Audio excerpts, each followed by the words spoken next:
अगर विधानसभा 2 तारीख के लिए हम बात करें तो हमारी काउंटिंग 6 o'clock जब शुरू होगी उस वो सभी डिस्ट्रिक्ट हेडक्वार्टर जो 25 डिस्ट्रिक्ट हेडक्वार्टर्स हैं उन पर 48 काउंटिंग हॉल्स में गिनती शुरू होगी। पहले पोस्टल बैलेट 6 बजे शुरू करेंगे और उसके बाद ईवीएम्स का उसके आधे घंटे के बाद शुरू होगा।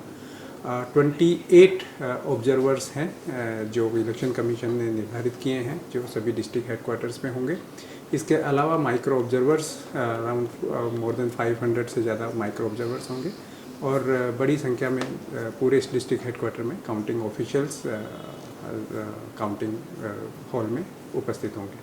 जैसे मैंने बताया 48 काउंटिंग सेंटर्स काउंटिंग हॉल्स होंगे और ये सेंटर्स होंगे सभी डिस्ट्रिक्ट 25 हेडक्वार्टर्स में।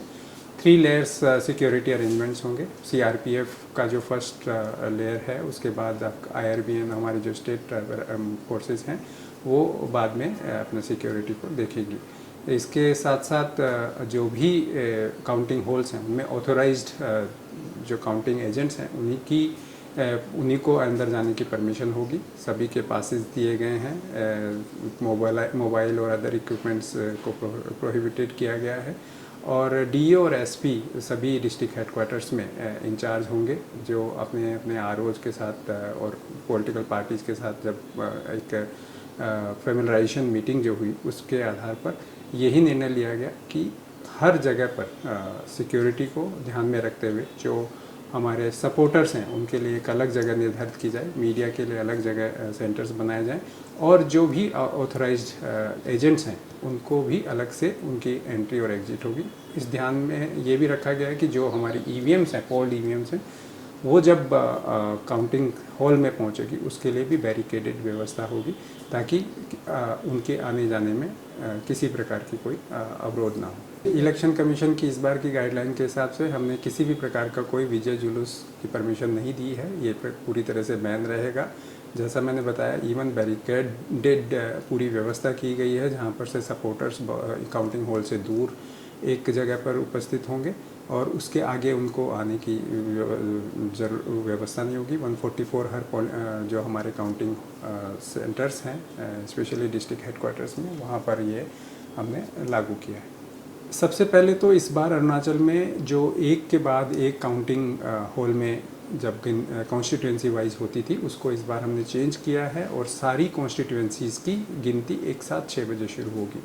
इससे फ़ायदा ये होगा कि हमें उजाले में शुरुआत में ही ये सिक्योरिटी को इंतज़ाम को ध्यान में रखते हुए उसी दिन के क्रूशियल डे को ध्यान में रखते हुए हमने ये कोशिश की है कि जैसे ही काउंटिंग ख़त्म होती है वैसे ही जो हमारे सपोर्टर्स होंगे पॉलिटिकल पार्टीज़ के जो भी जो ऑथराइज्ड एजेंट्स होंगे उन सब की अलग अलग व्यवस्था की है उनको निकालने की। जो विजयी कैंडिडेट हैं और जो बाकी कैंडिडेट हैं स्पेशली तिराप, लोंगडिंग और चांगलांग जो कि इंसर्जेंट एरिया की वजह से थोड़े से डिस्टर्ब हैं उनमें हमने पूरे सिक्योरिटी के अरेंजमेंट्स किए हैं। कल चीफ सेक्रेटरी ने डीजीपी और हम सबके साथ एक मीटिंग की थी जिसमें उनकी सिक्योरिटी को फिर से रिव्यू किया गया और उस सिक्योरिटी रिव्यू कमेटी के आधार पर उनकी सिक्योरिटी को भी बढ़ाया गया।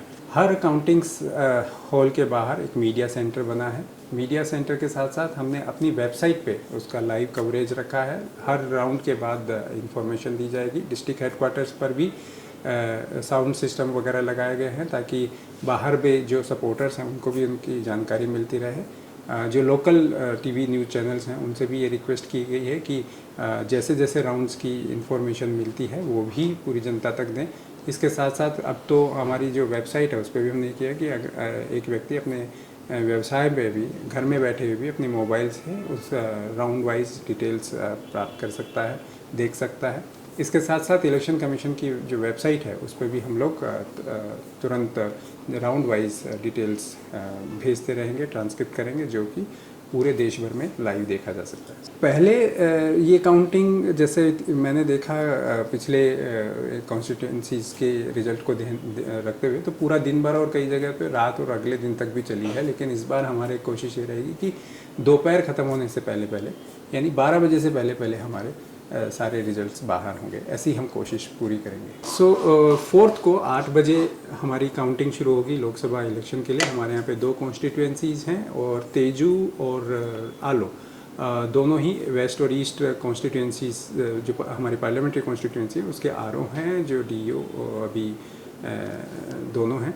और दोनों ही जगह पर हमने सबसे पहले इलेक्शन कमीशन की परमिशन से 2 काउंटिंग सेपरेट हॉल बनाए हैं पोस्टल बैलेट के लिए, क्योंकि आलो में जो वेस्ट कॉन्स्टिट्यूंसीज है उसमें अराउंड 24,000 पोस्टल बैलेट्स हैं और 16,000 पोस्टल बैलेट्स हैं ईस्ट कॉन्स्टिट्यूंसी में, पार्लियामेंट्री कॉन्स्टिट्यूंसी में।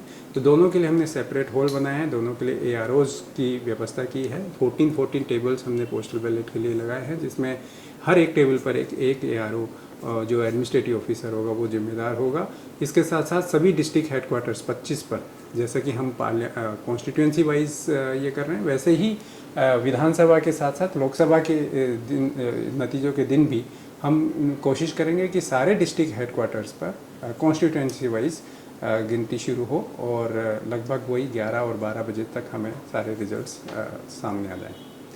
अरुणाचल प्रदेश की इस बार की इलेक्शन को हमेशा एक सकारात्मक स्टोरीज़ के रूप में याद रखा जाएगा, चाहे वो बहुत सारी पॉजिटिव स्टोरीज़ हों। जितने भी टफ़ टेरेन हैं, जितने टफ़ डिस्ट्रिक्ट्स हैं, वो इस बार जो हमारी लेडी ऑफिसर्स हैं उन्होंने लीड किया। बहुत सारे पोलिंग स्टेशंस ऐसे हैं जिनमें पूरे के पूरे लेडीज़ ने इस बार अपना नेतृत्व किया और पोलिंग पार्टीज़ भी पूरी तरह से सारी की सारी लेडीज़ थी।